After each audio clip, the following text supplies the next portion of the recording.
Gandang araw mga idol. Yan, magbuga tayo ng matte block sa extension ng bumper sa Hyundai Tucson. Yan, pinamira na natin mga loads. Yan, unang ano natin, naka-primer na ng plastic primer yan. Tapos yung masilya, yun, primera natin ng spray filler. So, yan. Yan. Naka-primer na yan mga idol. Yan ang first step natin. Kasi bago tayo nagmasilya, nag-plastic primer na tayo. So, ayan. Lahat na mga masilya, yun, natin. I-spray filler natin. So, bago tayo matte block, yung mga loads, shout out sa ating kapwa pintor dyan, sa ating mga followers, non-followers, shout out sa inyo lahat.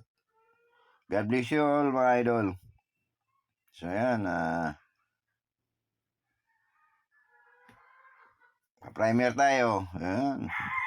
Kinata natin yung iba, yung pagliha, sanding, din natin ipakita. Diretso na tayo sa pagbuga ng matte block. Para hindi na haba yung video natin.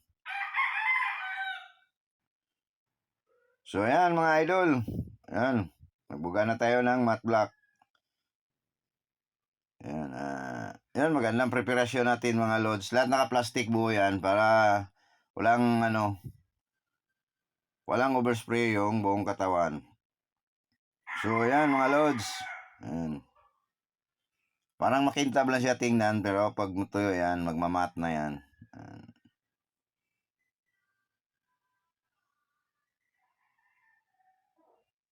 So, ayan mga idol.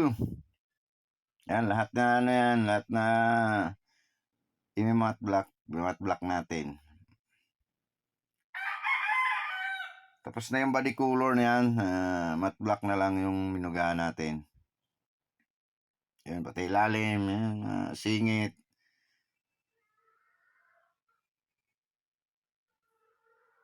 Yan.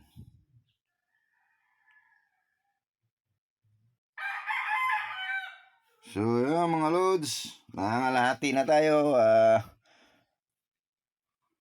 Tingnan na lang kasi yan, binabalag natin para matatamaan talaga yung mga singit-singit. Yan. Yan, kabilang dulo na lang.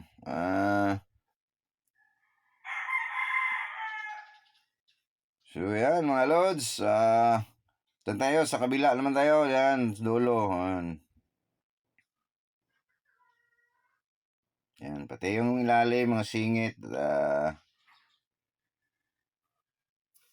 Binugahan natin. Yan, para medyo matuwa naman yung may-ari. Yan. So, yan mga loads. Malapit na tayo matapos mga loads.